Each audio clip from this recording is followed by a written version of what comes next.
Give a computer just 3 minutes of your voice, 3 minutes of a podcast, a meeting, or a voicemail, and it will step into your exact cadence, pitch, and accent to read a script you haven't even written yet. That's not sci-fi. That's the baseline reality of AI voice cloning today. This is AI voice cloning. By the end of this video, you'll understand how a tiny audio sample builds a digital twin of your voice, why the technology just jumped from slow text to speech to instant real-time conversion, and the hidden limits that keep clones from being perfect. We'll start with the blueprint, then look at the real-time upgrade, and finish with the limits you can't ignore. You need to know this because hearing something no longer guarantees it actually happened. You probably think the AI is recording your voice and playing it back, or that it memorizes every word to stitch a copy. You're wrong. Think of it like a chef tasting a dish and writing down the recipe. The AI isn't photocopying the meal. It's learning the ingredients and the technique. It doesn't just note the salt. It notes the heat, the timing, the texture. If the voice is a fingerprint, the blueprint is the DNA sequence. You can print a new fingerprint from the DNA, but you can't clone the DNA from a single fingerprint without losing some resolution. First, the blueprint. The AI doesn't copy audio. It isolates the acoustic signatures that make your voice yours. Pitch contours, breath patterns, vowel formants.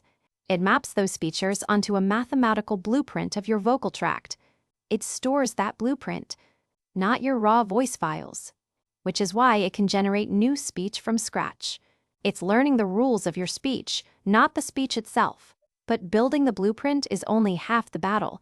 Next, the real-time upgrade. Until recently, cloning needed hours of studio data. That changed in 2024. The industry pivoted to voice-to-voice conversion. Instead of training a model on hours of data, the system takes your live speech signal and remaps the acoustic features onto a target voice instantly. Imagine a live translator who doesn't just swap words but swaps the voice instantly. You speak. The other person hears you in your target voice, zero delay.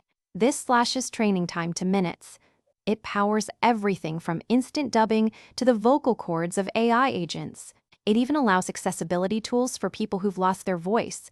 Building this infrastructure historically cost upwards of $200,000. Even with model upgrades, enterprise systems demand serious compute. But the baseline has dropped. Companies like 11 Labs and DeepGram are rolling out systems that prioritize real-time conversion. The cost curve is flattening. You can clone a voice from a single tweet's worth of audio if the model is good enough. The barrier to entry is dropping faster than most people realize. You see 3 groups using this. Content creators want consistency across hundreds of sentences. Real-time developers want low latency for live broadcasting. And entertainers want emotional range for AI covers. Each group wants something different. Creators chase accuracy. Developers chase speed. Entertainers chase emotion. And here's the part nobody expects about the accuracy numbers. Lab tests show 90% accuracy, but real-world satisfaction drops to 52%. About 3/4 of early adopters are content creators. Only 1/5 of developers have integrated cloning into production, largely due to latency and compliance hurdles. Why the gap? The lab is quiet. The real world is a coffee shop with background chatter. The model hears the latte machine and tries to mimic the steam wand. That's where the artifacts spike. Noise, heavy accents, emotional shifts. The model stumbles on whispered speech. Sharp consonants introduce artifacts like spectral smearing. It sounds like a metallic shimmer on high notes. Or the zipper effect, where the pitch jumps discreetly. These artifacts break the illusion. You might not notice them consciously, but your brain rejects the audio as uncanny. Cloning is a powerful approximation engine, not a flawless transcription tool. Finally, the limits. Stay with me, because I'm going to show you how to spot a clone in 3 seconds. The same feature extraction techniques that power cloning also make clones easier to spot. When you know what to listen for the breath. Clones sometimes breathe at the wrong time, or the pitch wavers on high notes. Audio forensic tools can flag these anomalies. Detection accuracy is improving as the models advance. But there's a catch. Because the tech now requires only a few minutes of audio, it's trivially easy to generate a convincing voice without the speaker's knowledge. This has created a legal and ethical gray zone. Deepfakes in scams. Grandparent scams using cloned voices.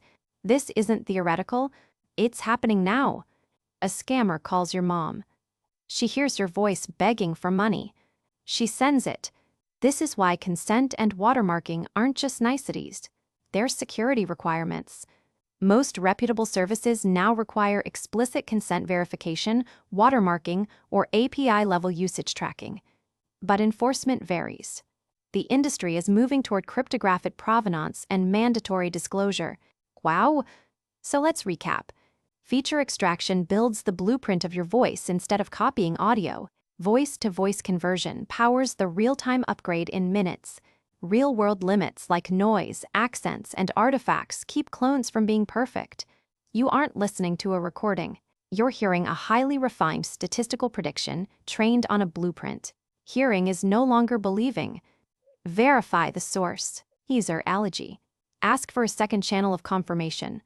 In a world of infinite audio, trust is the scarcest resource. Verify the source before you trust the audio. If you want this stuff explained without the hype, subscribe.